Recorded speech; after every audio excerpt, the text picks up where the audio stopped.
will regulated militia be necessary to the security of a free state? The right of the people to keep and bear arms shall not be infringed. Good Tuesday to you. Welcome to the Ides of March. My name is Cam Edwards. I am so glad to be with you on the program today. We are talking constitutional carry because, yes, there are now 23 constitutional carry states. I think we could probably say 23 and a half because I know that Georgia Governor Brian Kemp has not signed constitutional carry, but it has cleared the legislature. He has been in support of constitutional carry all along. So I think it's only a matter of time before Georgia becomes the 24th constitutional carry state. We are still looking at Indiana. We're still looking at Nebraska, Indiana. That bill is before Governor Eric Holcomb out in Nebraska. It is still making its way through the unicameral legislature. But on Monday, Ohio Governor Mike DeWine signing Senate Bill 215 into law. And here in about 3 months or so, I think July 1st is the effective date, Ohio will become a constitutional carry state. So congratulations, first of all, to all of the Ohio gun owners, the Second Amendment activists with the Buckeye Firearms Association, Ohioans for Concealed Carry, and all of the other two-way groups in the state who really worked hard to get this bill across the finish line. I mean, this is significant, and it's significant that Mike DeWine signed this legislation as well. We've been talking about how bills become law in Ohio at bearingarms.com, and Governor DeWine did not have to sign this bill. As long as he didn't veto Senate Bill 215, it could have gone into effect without his signature. And I'll be honest with you, I kind of expected that was going to be the route that Mike DeWine was going to take. He wouldn't actively oppose it, but he wouldn't necessarily go out of his way to make a big deal about signing it into law. Because, look, let's be honest here. Mike DeWine has been good as a governor in terms of Second Amendment legislation, but he's not been great. He has offered up some gun control ideas of his own, the Ohio Strong proposal, which, to be fair, was not a gun ban. It wasn't a magazine ban. It wasn't the traditional Democratic-style gun control. But I think it is fair to say that there were plenty of Ohio gun owners who were maybe just a squidge nervous about what Governor Mike DeWine was going to do. So the fact that he actually signed this legislation rather than just, quietly allowing it to become law, I think is significant. I think it's also worth noting that Governor Mike DeWine is facing several primary challengers. He is up for re-election this year. The Republican primary is in a couple of months. And getting out in front of this piece of legislation, again, actually actively signing it as opposed to just sort of passively allowing it to become law, does send a signal. And it should send a signal to gun owners because Mike DeWine didn't have to do that. So clearly the governor is courting the vote of gun owners. And if gun owners are inclined to reward the governor, they've got plenty of reason to do so, given that the Buckeye state is going to become the 23rd in the country to, again, recognize the right of legal gun owners to not just keep arms in their home without a government permission slip, but to bear them in self-defense as well. And I'm awfully excited. I'm a little jealous, a little envious, but I'm awfully excited for Ohio gun owners. I can remember, not to date myself, but I've actually been covering the right to carry debate in Ohio since before Ohio was a shall issue state. I mean, I can remember these conversations about Ohio going from may issue to shall issue. And the objections that we heard at the time. Oh, it's going to be the Wild West. Oh, they're going to be shootouts over parking spaces in Blockbuster parking lots. Well, Blockbuster doesn't exist anymore. I mean, except I guess there's that one store in Oregon, Bend, Oregon, the last Blockbuster. So there's one gun store, one Blockbuster left. Plenty of more gun stores in Ohio, and plenty of folks who are lawfully carrying. In fact, last year, Ohio recorded the highest number of concealed carry licenses in the state, over 300,000. So that shows you that the demand for the ability to exercise our right to bear arms in self-defense is real, and it's only growing, quite frankly. By the way, those numbers may decline. We might not see record high numbers of concealed carry licensees in Ohio next year, but there will still be plenty of people who obtain their concealed carry license in Ohio for the purposes of reciprocity. Although it should also be noted that there are several states that border Ohio that are also constitutional carry states that allow for non-residents to carry as long as they're legal gun owners and they can legally possess that firearm. So if you're an Ohio gun owner, once constitutional carry takes effect, you will be able to travel into Kentucky. You'll be able to travel into West Virginia without the need for a carry license. I think I got to do my geography here. Ohio, Missouri. Now, I got to go back and look. But there are a number of states near Ohio that allow for non-residents who can legally own a gun to also lawfully carry in their borders as well. So, again, I'm a little jealous, but we've got our work to do in Virginia, and we, I think, have a fighting chance if we can take back the state Senate in 2023 of becoming a constitutional carry state of our own. We probably will not be in the first half of the country to do so because I have to say, so we've got 3 states right now that have carry bills either on the desk of their governor or making their way through the legislature. And I feel pretty good about all of these bills. So let's kind of go through them. So I mentioned Georgia, where Governor Brian Kemp has endorsed constitutional carry. It's clear the state Senate, it's clear the state House. That, I think, is a fait accompli. Why has Governor Kemp not signed this bill yet? My guess is, since he, too, is running for re-election and is facing a primary bid by former Senator David Perdue, who's been endorsed by Donald Trump, that Governor Brian Kemp wants maximum political impact for the signing of constitutional carry. So I think we will likely see, I don't have any, inside info here, but I would not be surprised to see a big public bill signing ceremony at one of the firearms manufacturers, perhaps, in the state of Georgia, of which there are several now. I think that, again, Governor Kemp is going to try to make a big deal out of this because I think he wants to highlight the signing of constitutional carry. So I think it's coming. I think they're just trying to get all of their PR ducks in a row. Then you've got Indiana, which I would say is, I think the odds of Governor Holcomb signing permitless carry have greatly improved now that Governor Mike DeWine has signed that bill. In Indiana, the state superintendent of police was one of the biggest opponents of constitutional carry. This is a guy who's been appointed by Governor Holcomb. Governor Holcomb said after the state superintendent of police testified in opposition to constitutional carry that he stands by his police superintendent 100%. Didn't say he agreed 100% with what he said, but that he stood by the police superintendent. I again, no inside baseball information here.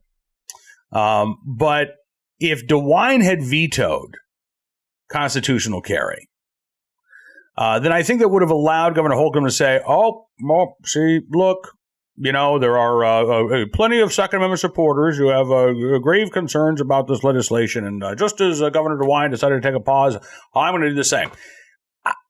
Pete Ricketts, the governor of Nebraska, that's the other state where there is a constitutional carry bill. He has come out in favor of constitutional carry. I heard him speak at SHOT Show in Las Vegas back in January, and he was vocally supportive of the constitutional carry bill in the legislature. So if Governor Holcomb in Indiana vetoes constitutional carry, he's likely to be the only Republican governor in the country to do so. Not just this year, but I'm trying to think if there have been constitutional carry bills that have passed Republican legislators that were legislatures that were vetoed by Republican governors. We had constitutional carry pass in Louisiana last year, but that was John Bell Edwards, a Democrat, who vetoed that legislation. Constitutional carry passed in Pennsylvania's legislature, but that was vetoed by Governor Tom Wolf, who's a Democrat. So I cannot think right off the top of my head of any Republican governor who has ever vetoed a constitutional carry bill. If I'm forgetting somebody, let me know, because it is entirely possible that is the case. But I don't think that Governor Holcomb in Indiana really wants to be that cheese standing alone here. So my guess, my best educated guess, is that constitutional carry will become law in the state of Louisiana. I'm feeling better about the prospects in Nebraska as well. For a lot of this year's session, the bill was just kind of quietly sitting in committee. It was getting co-sponsor here, co-sponsor there, but it really wasn't moving. Now the bill is starting to move. We've had one day of a floor debate in the Nebraska legislature. Looks again like the votes are in pretty good shape for constitutional carry. I'm still a little concerned about one of the provisions that basically keeps the status quo in place in Omaha. So there's a chance that in Omaha, even if the rest of the state becomes constitutional carry, you, as a gun owner, would either, if you chose to carry without a license, you would be required to register your handguns with your city government, which, by the way, is already apparently a requirement for non-concealed carry holders in Omaha. Yeah, that needs to get scrapped in its entirety. So I'm a little concerned about what constitutional carry is going to look like in Nebraska, but I think in some form or fashion, we are likely to get a bill. Whether it is a bill that is truly worth supporting is still a little bit of an open question, but I think we're going to get a bill to Governor Ricketts' desk. And then it's probably going to be a matter of, well, do you let perfect be the enemy of good? Are these amendments so unpalatable that they make the entire legislation unacceptable? Right now, it's kind of a theoretical question because we don't know what the bill is ultimately going to look like if, in fact, it does pass out of the legislature there and gets to Governor Ricketts' desk. But all things considered, I mean, so far, while we have had some moments where it looked like constitutional carry might be in trouble in states like Alabama, again in Ohio, in Indiana, where the bill had struggled to even get a committee hearing. It was eventually modified to the point of unrecognizability before the original constitutional carry language was inserted into another piece of legislation. I mean, there's been some issues. It has not been smooth sailing in every one of these states. But so far, again, it's been an incredibly successful year. No matter how the sausage has been made, the Second Amendment has gotten stronger in these states. And I anticipate that is going to be the case with the vast majority of states that are still working on constitutional carry. And by the end of this year's legislative sessions, most states, wrap up by the end of June, if not before then. We already, more than half of the population now lives in a constitutional carry state. That's pretty incredible. But I think we really do have a chance to see half of the 50 states adopt constitutional carry language within the next couple of months. So let's put it this way. I think that by the time the Supreme Court issues its decision in the case dealing with New York's may issue carry laws, half of the country and more than half of the country's population will live in states that say, listen, if you can legally own a gun, you can legally carry a gun, there's no need for you to get a government permission slip. And the right to carry revolution, as I've said before, it is real. It is sustained, and it is moving in one direction only in this country. There has never been a state that has adopted shall issue concealed carry that went back to may issue. There's never been a state that adopted constitutional carry that said, oh, this was a mistake. We got to take it off the books. Let's just go back to shall issue only. It hasn't happened. Since the mid-1980s, we now have, we've gone from a handful of shall issue states to 42 shall issue states. We've gone from one constitutional carry state, Vermont, to now 23. And by the end of this week, could be 25, actually, with Georgia and Indiana. So actually, I guess I need to revise that because I forgot. By the time the Supreme Court issues this decision in New York State Rifle and Pistol Association versus Bruin, actually the odds are pretty good that more than half of the country would be constitutional carry states because of all of the outstanding states, Nebraska, Indiana, and Georgia, all end up adopting constitutional carry this year. That would give us 26. 26 constitutional carry states compared to 8 states where you have to prove good cause, where you have to demonstrate some sort of justifiable need before you can exercise your right to keep and bear arms. I know gun control activists like to talk about the Second Amendment being an anachronism, but honestly, it's those may issue carry laws that are out of date, out of place, and out of touch with our constitutional rights. So congratulations to Ohio. Indiana, I hope that you are next. I would encourage Indiana gun owners to contact their governor and urge him to support constitutional carry. You could do the same in Georgia with Governor Brian Kemp. I think he has gotten that message, and I think he's on board, as I said. But also contact your state senators in Nebraska and make sure that we get a strong, clean constitutional carry bill to Governor Pete Ricketts' desk. And hopefully, we're going to have much more good news to report on the constitutional carry front in the days and weeks ahead. Right now, let's turn our attention to today's Armed Citizen story, our good deed of the day and our recidivist report. We will start there with a story out of Manteca, California. Awaiting court on one gun charge, 18-year-old arrested on another, which should be impossible in California because of all of those gun control laws that are already on the books. How on earth was this 18-year-old able to get his hands on a firearm? As it turns out, 18-year-old James Gonsalves, one of two individuals who are well-known to authorities, who have now been charged with gun possession after four people were stopped inside of a Honda by the Manteca police on Sunday night for what was a traffic stop originally. Officers who approached the vehicle noticed that there was some pot in plain sight, which is a violation of California law. It's like having an open container of alcohol. That gives you probable cause to search the vehicle. They did. They found a loaded 9mm handgun. Not a ghost gun, by the way. One that did have a serial number. Yeah. And James Gonsalves, who's 18 years old, he was arrested for illegal possession of a firearm, also arrested for being a felon in possession of a handgun, as well as committing a felony while on release from custody. Yeah, he's currently being held in custody of the San Joaquin County Jail on $275,000 bond. Another individual in the car, Andre Donatelli, who is a 20-year-old from Lathrop, California, also arrested for being a felon in possession of a handgun, as well as several other firearms-related charges. He is currently on probation. And so Donatelli picked up an additional charge of committing a felony while on probation, currently being held without bail at the county jail. 20-year-old Roman Fuston, 19-year-old Dennis Crum, both arrested for firearms-related charges. They have been released. It appears like this would be their first offense. Don't know, again, who the gun belonged to, but because it was found in the car with all four occupants, all four have been charged. I would imagine that there will probably be some discussions among the district attorneys to try to get one of them to cop a plea and pin the blame on the other. I say we'll try to follow up this story. I don't know if there's going to be much of a follow-up.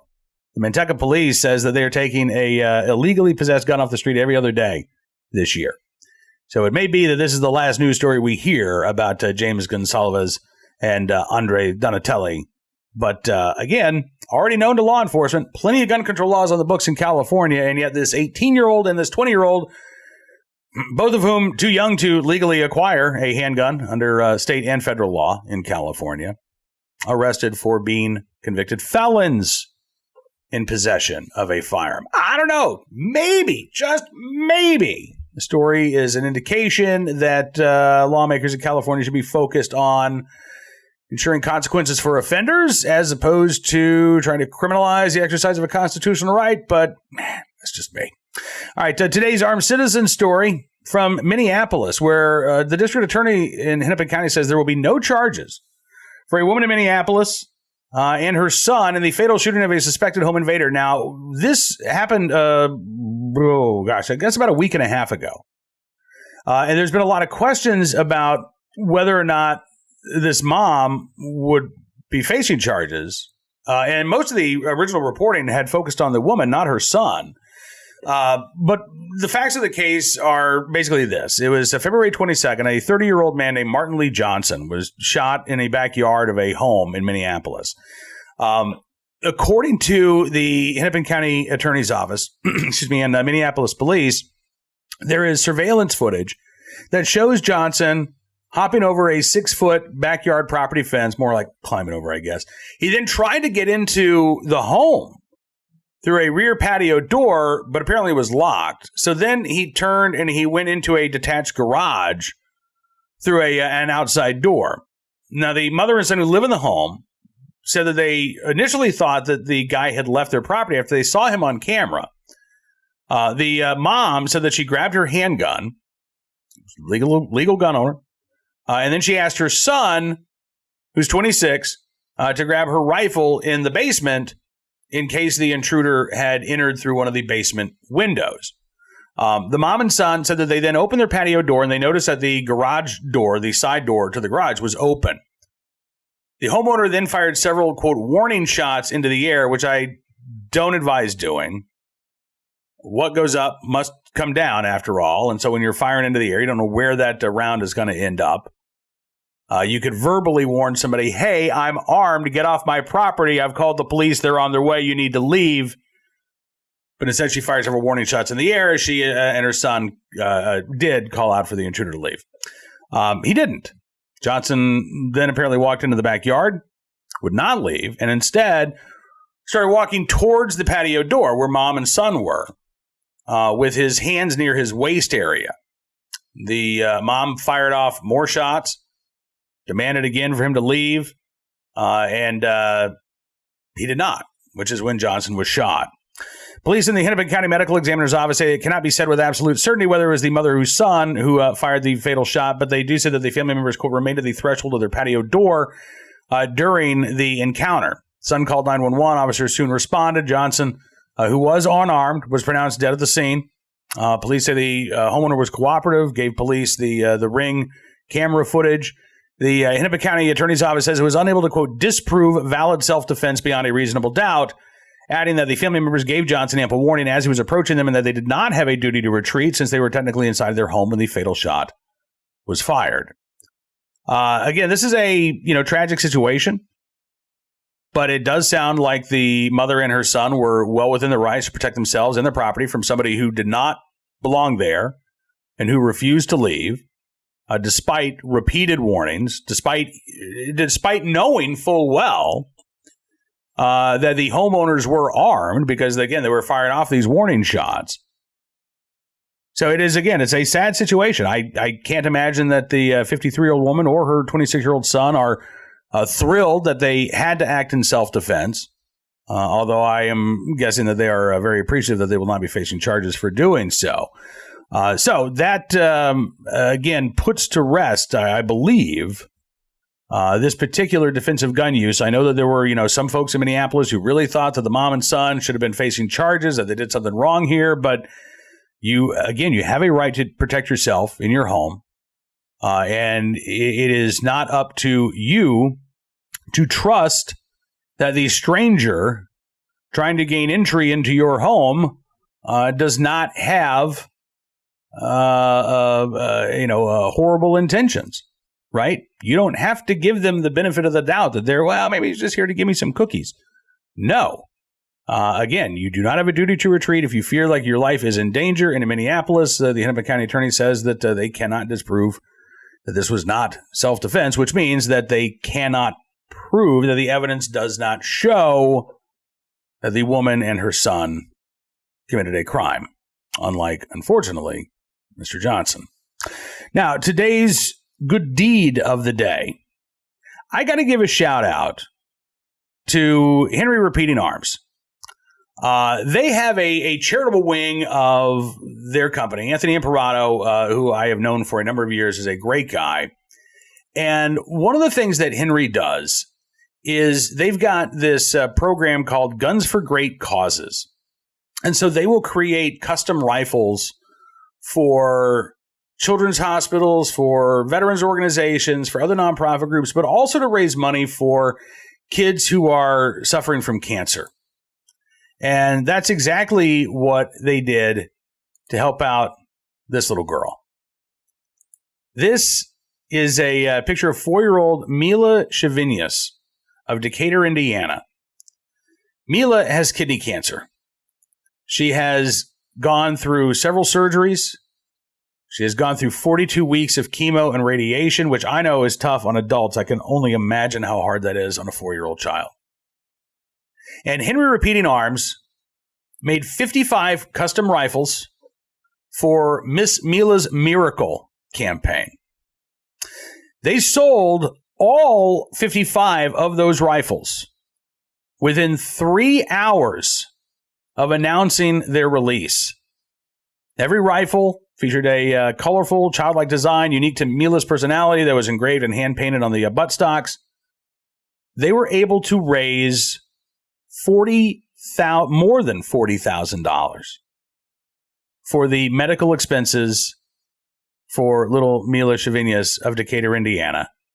And I just think that that is absolutely extraordinary. So in the right place, at the right time, willing and able to do the right thing for that little girl, Anthony Imperato and Henry Repeating Arms, and of course, all of the folks who purchased one of those custom rifles to help Miss Mila fight cancer. Thank you all for your very good deed. We will be back tomorrow. By the way, if you are the thoughts and prayers type, I would ask you for your thoughts and prayers. My wife is going in for her CT scan today, first one in 4 months or so. So we're going to find out what's going on with her lung cancer, and hopefully we'll be able to give you an update, if not later this week, early next week. But your thoughts and your prayers are certainly appreciated. I would also encourage you to check out BearingArms.com throughout the day, where we have more of the latest Second Amendment news and information that you need to know about. If you like what you see, you can always become a VIP donor. Just go to BearingArms.com/subscribe. Use the promo code GUNRIGHTS, and you can get a significant savings on your VIP membership. As our way of saying thank you for showing support for the independent pro-Second Amendment journalism that we're doing. We're going to give you exclusive news stories, analysis, content you will not find anywhere else, because your support really does matter, and it does make a difference. We are very, very grateful for it. We'll be back tomorrow with yet another edition of Bearing Arms Cam and Company. Until then, be well. Be safe, and be free.